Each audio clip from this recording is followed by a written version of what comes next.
নমস্কার, Jio learner YouTube চ্যানেলে আপনাদের সবাইকে স্বাগত জানাই। আজকে আমরা ক্লাস 6-এর জল, স্থল, বাতাস অধ্যায়ের কিছু অংশ আলোচনা করব। তোমরা জানো আমাদের পৃথিবী 3টে উপাদান নিয়ে গঠিত: জল, স্থল এবং বাতাস, অর্থাৎ জলভাগ, স্থলভাগ এবং বাতাস বা বায়ুমণ্ডল। আজকে আমরা বায়ুমণ্ডল সম্পর্কে আলোচনা করব, ঠিক আছে? তো প্রথমেই আমাদেরকে জানতে হবে বায়ুমণ্ডল কাকে বলে।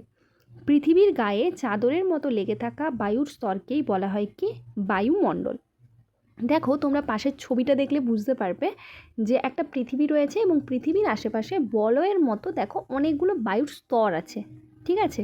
এই প্রত্যেকটা অংশকে বলা হয় কি, এই প্রত্যেকটা অংশ হচ্ছে এক একটা বায়ুর স্তর, এবং এই সব কটা স্তরকে একসঙ্গে বলা হয় কি বায়ুমণ্ডল। যেমন তোমরা জানো অনেকগুলো নক্ষত্রকে একসঙ্গে আমরা বলে থাকি কি নক্ষত্রমণ্ডল, ঠিক সেরকমই অনেকগুলো বায়ুর স্তরকে একসঙ্গে আমরা বলে থাকি কি বায়ুমণ্ডল।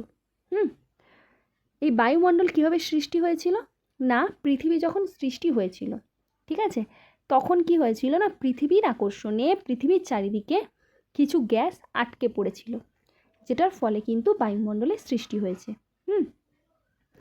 এরপরে বলি যে এই যে বায়ুমণ্ডল, এই বায়ুমণ্ডল ভূপৃষ্ঠ থেকে প্রায় 10,000 কিলোমিটার পর্যন্ত বিস্তৃত, ঠিক আছে? কিন্তু 10,000 পর্যন্ত বিস্তৃত হলেও এই বায়ুমণ্ডলের মধ্যে যত গ্যাস আছে, মানে 100%-এর মধ্যে 97% যে গ্যাস, সেটা কোথায় আছে না, ভূপৃষ্ঠ থেকে প্রায় 27 কিলোমিটারের মধ্যেই রয়েছে, ঠিক আছে? মানে ভূপৃষ্ঠ থেকে 27 কিলোমিটারের মধ্যেই ম্যাক্সিমাম গ্যাস রয়েছে বায়ুমণ্ডলের মধ্যে। এবং বায়ুমণ্ডলের মধ্যে বিভিন্ন ধরনের গ্যাস আছে, এটা তোমরা আগেও পড়েছো, যেমন হচ্ছে কি অক্সিজেন, নাইট্রোজেন, হাইড্রোজেন, হিলিয়াম, নিয়ন, আর্গন, এরকম একাধিক গ্যাস নিয়ে কিন্তু আমাদের এই বায়ুমণ্ডল গঠিত। এবং এই বায়ুমণ্ডলের সবথেকে বেশি পরিমাণে যে গ্যাসটা আছে সেটার নাম হচ্ছে কি নাইট্রোজেন। এরপরে দেখো আমরা পড়ব বায়ুমণ্ডলের স্তরবিন্যাস। বায়ুমণ্ডলকে কিন্তু 5টা ভাগে ভাগ করা হয়। প্রথমের স্তরটার নাম হচ্ছে ট্রপোস্ফিয়ার, দেন স্ট্র্যাটোস্ফিয়ার, দেন মেসোস্ফিয়ার, দেন থার্মোস্ফিয়ার, এবং একদম লাস্ট স্টেজটার নাম হচ্ছে বা স্তরটার নাম হচ্ছে অ্যাক্সোস্ফিয়ার, ঠিক আছে? এখানে দেখো ম্যাগনেটোস্ফিয়ার স্তরটার নাম দেওয়া আছে, কিন্তু তোমাদের যেহেতু 5টা ভাগ দেওয়া আছে তাই তোমরা কিন্তু এই 5টা ভাগ সম্পর্কে ডিটেলসে পড়বে। তো প্রথম স্তর যেটা, সেটা হচ্ছে কি ট্রপোস্ফিয়ার, যেটা দেখো ভূপৃষ্ঠ একদম পৃথিবীর একদম ওপরের স্তর, অর্থাৎ পৃথিবীর ওপরে ঠিক বলবো না, মানে বায়ুমণ্ডলের সব থেকে নিচের স্তর। বায়ুমণ্ডলের দিক থেকে যদি আমরা দেখি, দেখো সব থেকে নিচের স্তরটার নাম হলো কি ট্রপোস্ফিয়ার। এবং আমরা যদি পৃথিবীর দিক থেকে দেখি, তাহলে আমাদের ভূপৃষ্ঠের সব থেকে কাছের স্তর যেটা, সেটা হলো কি ট্রপোস্ফিয়ার, যেটা ভূপৃষ্ঠ থেকে প্রায় 16 কিলোমিটার পর্যন্ত বিস্তৃত। দেখো এখানে তোমাদের মনে হতেই পারে যে এখানে 12 কিলোমিটার লেখা আছে। তো প্রথমেই বলি, এই যে কিলোমিটার, এই কিলোমিটারগুলো একটু অ্যাভয়েড করো, এগুলো না শুনে তোমাদের বইয়ে যেগুলো দেওয়া আছে, আমি যেগুলো বলছি সেগুলো কিন্তু মন দিয়ে শোনো। অর্থাৎ ট্রপোস্ফিয়ার স্তরটা কিন্তু ভূপৃষ্ঠ থেকে 16 কিলোমিটার পর্যন্ত বিস্তৃত। এরপরে আমাদেরকে দুটো খুব গুরুত্বপূর্ণ বৈশিষ্ট্য মনে রাখতে হবে। প্রথমে কি, যেটা তোমরা ছবিটা দেখেই বুঝতে পারছো, কি না এখানে প্রচুর পরিমাণে ঝড়, বৃষ্টি, মেঘ এই জিনিসগুলো ঘটে থাকে। কেন ঘটে? কারণ ধুলোর কণা, জলকণা ইত্যাদি থাকে এই স্তরে, হয়ে গেল। অ্যান্ড সেকেন্ড যেটা হচ্ছে সেটা কি বলো তো, এই স্তরে যত ভূপৃষ্ঠ থেকে তোমরা ওপরের দিকে যাবে তত কিন্তু তাপমাত্রা কি হতে থাকে, কমতে থাকে, অর্থাৎ হ্রাস পেতে থাকে, ঠিক আছে? প্রতি 1000 মিটার উচ্চতাতে আমরা দেখতে পাবো এখানে 6.4 ডিগ্রি সেন্টিগ্রেড হারে তাপমাত্রা হ্রাস পাচ্ছে। এর পরের স্তরটার নাম হচ্ছে দেখো স্ট্র্যাটোস্ফিয়ার, এবং স্ট্র্যাটোস্ফিয়ারের আগে আরেকটা রাউন্ড শেপে তোমরা দেখো আরেকটা স্তর দেখতে পাচ্ছ, যেটার নাম হচ্ছে ওজোন স্তর। এটা তোমাদেরকে আমি পরে এই নিয়ে আমি আলোচনা করব, ঠিক আছে? এখন আমরা শুধুমাত্র যেটা পড়বো সেটা হচ্ছে স্ট্র্যাটোস্ফিয়ার। স্ট্র্যাটোস্ফিয়ার স্তরটা ভূপৃষ্ঠ থেকে 50 কিলোমিটার পর্যন্ত উচ্চতাতে বিস্তৃত। মানে ট্রপোস্ফিয়ারের যে ওপরের স্তর সেটা হলো কি স্ট্র্যাটোস্ফিয়ার। ট্রপোস্ফিয়ার হলো 16 কিলোমিটার পর্যন্ত এবং স্ট্র্যাটোস্ফিয়ার হলো ভূপৃষ্ঠ থেকে 50 কিলোমিটার পর্যন্ত, ঠিক আছে? এরপরে যেটা পড়বো সেটা হলো কি স্ট্র্যাটোস্ফিয়ারের বৈশিষ্ট্য। তোমরা ছবিটার মধ্যে একটা জিনিস দেখতে পাচ্ছ কি না, এখানে দেখো প্লেনের ছবি দেখতে পাচ্ছ, তাই না? তো প্লেন দেখে বুঝতেই পারছো তাহলে এই স্তরে কি হয় না, জেট প্লেনগুলো চলাচল করে। কেন জেট প্লেনগুলো এই স্তরের মধ্য দিয়েই চলাচল করে বলো তো? কারণ এই স্তরে মেঘ বৃষ্টি কিচ্ছু হয় না, বাতাসে পরিমাণ কম থাকে এবং ধুলোর কণা জলর কণা এগুলো কিচ্ছু এই স্তরে কিন্তু থাকে না। তাই কি হয় না, এই স্তরটা শান্ত অবস্থা বিরাজ করে এবং শান্ত স্তর বলেই এই স্তরে কিন্তু জেট প্লেনগুলো চলাচল করে।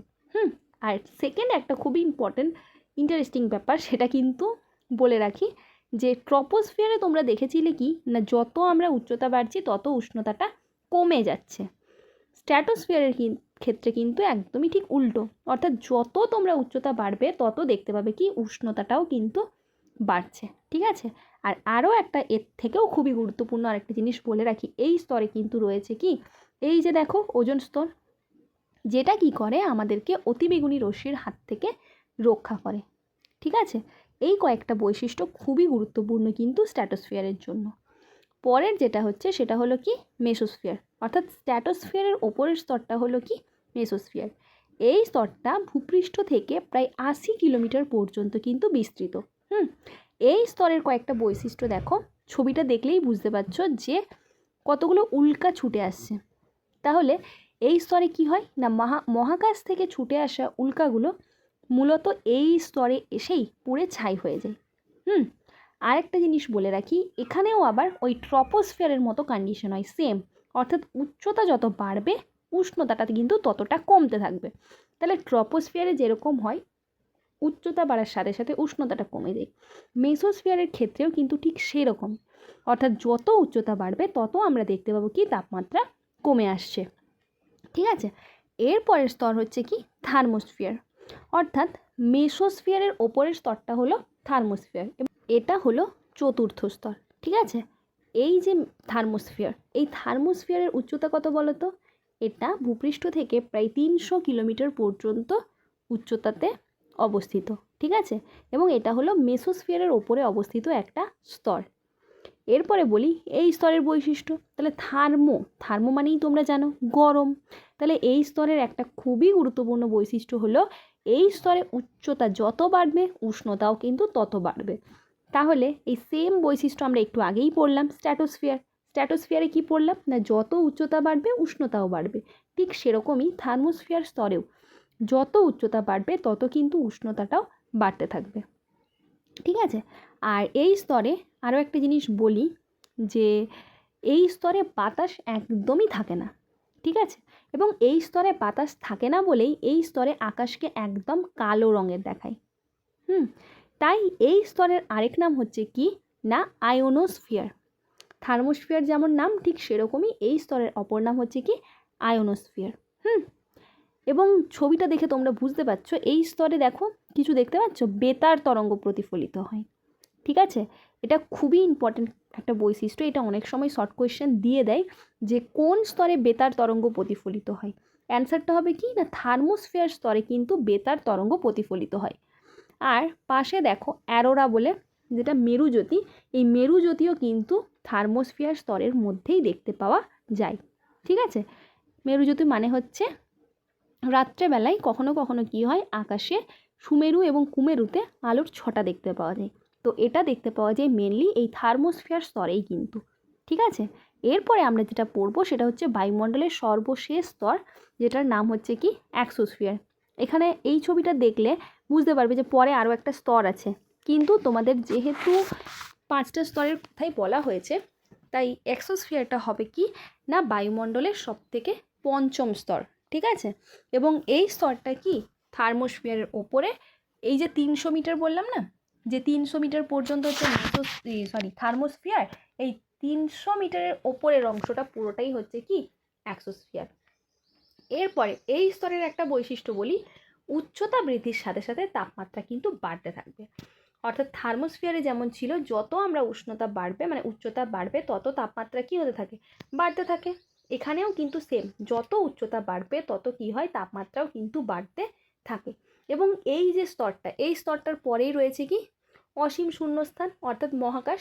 এবং ছবিটা দেখে তোমরা বুঝতে পারছো যে যত পরিমাণে কৃত্রিম উপগ্রহ মহাকাশযান, ঠিক আছে, এগুলো কিন্তু এই স্তরের মধ্যেই কিন্তু রয়েছে। ঠিক আছে, এছাড়াও মহাকাশ স্টেশন যেগুলো আমরা বলি না স্পেস স্টেশন, সেগুলোও কিন্তু এই যে এক্সোস্ফিয়ার স্তর আছে এই এক্সোস্ফিয়ার স্তরের মধ্যে রয়েছে। ধন্যবাদ, ভালো লাগলে একটা লাইক করে দিও।